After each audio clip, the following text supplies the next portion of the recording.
There are places in history that do not answer questions. They remain silent. This is one of those places, Roanoke. Once there were homes here. People lived. Fires burned. Children were born.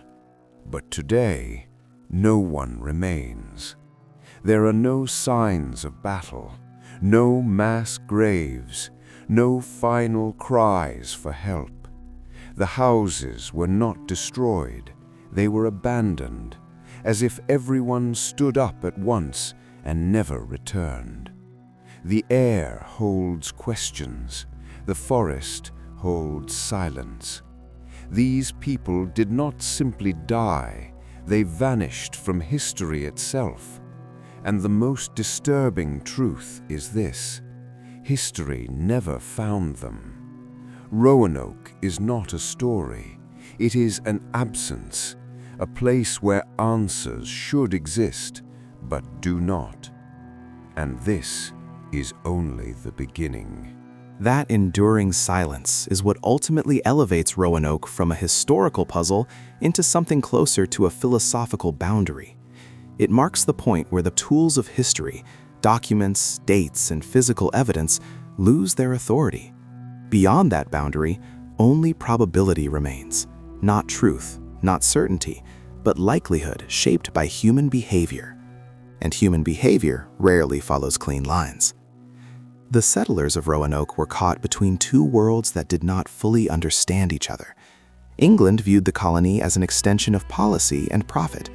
Native societies viewed the newcomers as potential allies, threats, or burdens, depending on circumstance. The settlers themselves existed in the space between those perspectives, forced to adapt without guidance, support, or reinforcement. In such conditions, identity becomes flexible, survival becomes local, loyalty shifts from distant crowns to immediate communities. History, however, does not record flexibility well. It records declarations, not compromises, victories, not adjustments. Roanoke offers almost none of what history prefers to keep. This may explain why every new generation revisits the mystery armed with confidence that previous ones lacked. Each era believes its methods, whether archaeology, genetics, or data analysis, will finally pierce the silence. And yet, the silence remains. Not because answers are hidden, but because they were never centralized in the first place. There was no single fate waiting to be uncovered. Some settlers may have died quickly from illness or hunger. Others may have survived for decades within native communities. Children may have grown into adults who no longer spoke English, who no longer remembered England except as a distant story. Their lives would have been real, complex, and meaningful, just undocumented. From the perspective of empire, they were lost. From the perspective of humanity, they were not. This distinction is critical, and it reshapes how Roanoke should be understood. The lost colony was not erased by violence alone, nor by failure of will. It was erased by the absence of recognition. History looked away, and in that moment, the colony slipped beyond recall. That realization forces a broader reckoning. How many other communities vanished the same way? How many beginnings dissolved before they could be named? Roanoke survives in memory precisely because it briefly touched the written record before disappearing. Countless others never even had that. In this light, Roanoke becomes less an anomaly and more a mirror, reflecting the selective nature of historical memory. What we remember is not what mattered most, but what was preserved, and preservation depends on power. The lost colony had none. That is why the mystery endures, not because it defies explanation, but because it exposes an uncomfortable truth. History is incomplete by design. It is shaped by what institutions choose to record and what they allow to fade. Roanoke faded. And yet, in fading, it left behind something enduring, a reminder that absence can speak as loudly as evidence, and that some of the most important human stories exist not in archives, but in the spaces history forgot. The longer Roanoke is examined, the clearer it becomes that its mystery is sustained not by ignorance, but by restraint. There are moments in history where evidence does not accumulate toward a conclusion, but instead disperses outward, scattering meaning rather than concentrating it. Roanoke is one such moment. Every attempt to narrow its outcome only widens the field of possibility. This diffusion is unsettling because it runs counter to how historical inquiry is taught. We are trained to believe that more data leads to more clarity. Roanoke suggests the opposite can be true. When lives fracture across cultures, geographies, and generations, data multiplies, but coherence disappears. The settlers did not leave a single trail. They left many faint ones. This understanding reframes the question of responsibility.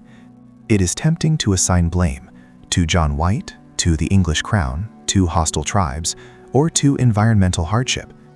But Roanoke resists this simplification. Each factor mattered, but none were decisive alone. The disappearance was not caused by one failure, but by the cumulative weight of neglect, distance, and misalignment between expectation and reality. Distance, in particular, played a quiet but devastating role. The Atlantic Ocean was not just a physical barrier, it was a temporal one. Information traveled slowly, if at all. Decisions made in London arrived years late. By the time assistance was authorized, the conditions that required it had already changed. Roanoke was lost not because help never existed, but because it arrived out of sync with need. This temporal disconnect is critical to understanding early colonial failure.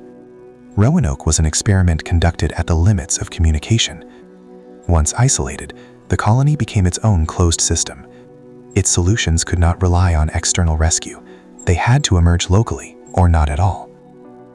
Local solutions, however, leave local records, and local records rarely survive conquest, migration, or cultural absorption. If the settlers adapted successfully, they did so by relinquishing visibility. If they failed, they did so without witnesses. In either case, the outcome resists reconstruction. The result is a historical paradox. The more plausible the survival scenarios become, the less evidence we should expect to find. This paradox frustrates modern inquiry, but it aligns with lived reality. Human survival has never required documentation. It has required adaptability. Roanoke settlers, facing impossible odds, may have chosen adaptability over legacy. That choice, if it occurred, places Roanoke among the most human stories in American history, not because it ends in triumph or tragedy, but because it ends in uncertainty.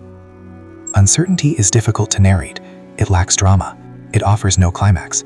Yet it is often the most honest reflection of lived experience. Lives do not always resolve. They drift, overlap, and fade. Roanoke's endurance as a mystery may lie precisely here. It does not conform to narrative expectation. It denies resolution. It remains suspended, forcing each generation to confront the same unanswered questions and the same uncomfortable limits. In doing so, it serves a purpose beyond explanation. It reminds us that history is not a mirror of reality, but a shadow of it, shaped by light, distance, and perspective. What falls outside that shadow is not unreal. It is simply unseen. The lost colony of Roanoke stands at that edge of vision, not fully gone, not fully known, a testament not to what was lost, but to what cannot always be recovered. At some point, the search for Roanoke becomes less about discovery and more about acceptance. Acceptance that the past does not always behave like a locked room mystery, waiting patiently for the right key. Some doors, once closed, dissolve entirely. What remains is not an answer, but an outline, a shape traced by absence. Roanoke occupies that outline. Its power lies in the way it exposes the assumptions we bring to history. We assume continuity, that events lead cleanly to other events, that people remain within the boundaries assigned to them, that cultures persist long enough to be recorded. Roanoke violates all three. It represents a rupture so complete that even causality becomes speculative. This rupture is not unique to Roanoke, but Roanoke is one of the few cases where it is visible. Because the colony was planned, named, documented, and then abruptly abandoned, the contrast between expectation and outcome is stark. The disappearance feels unnatural only because we know it was not supposed to happen. That sense of violation fuels the mystery. Yet, from another perspective, Roanoke may be the most natural outcome imaginable.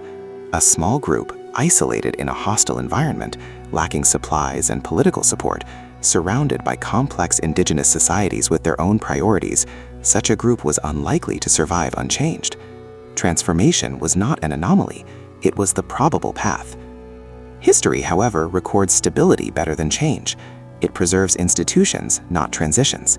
When people cross thresholds, cultural, linguistic, social, they often fall out of the record entirely. Roanoke settlers may have crossed such thresholds repeatedly until no single identity remained to be documented. This helps explain why no dramatic conclusion has ever emerged. There was no moment when the colony ended, it simply stopped being a colony. And that distinction matters. Colonies end when flags are lowered or forts are destroyed. Communities end when people die. Roanoke did neither in a way that history could capture. Instead, it dissolved, quietly, unevenly, human by human. That process leaves no headline, no final scene. The discomfort this creates is not accidental. Roanoke challenges the idea that history belongs to those who live meaningfully. It suggests instead that history belongs to those who remain legible.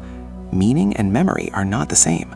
The settlers' lives may have been rich, connected, and enduring, but if they were lived outside the structures that preserve memory, they might as well have never happened, at least to us.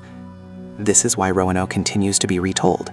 Each retelling is an attempt to restore legibility, to pull the settlers back into the narrative and give their lives an ending we can recognize. But every attempt ultimately fails because the ending resists recognition. Perhaps that resistance is the final message. Roanoke does not ask to be solved. It asks to be understood as a limit case, a moment where history's methods reach their boundary and stop. Beyond that boundary lies lived experience without record, survival without archive. In acknowledging that boundary, Roanoke offers a rare honesty.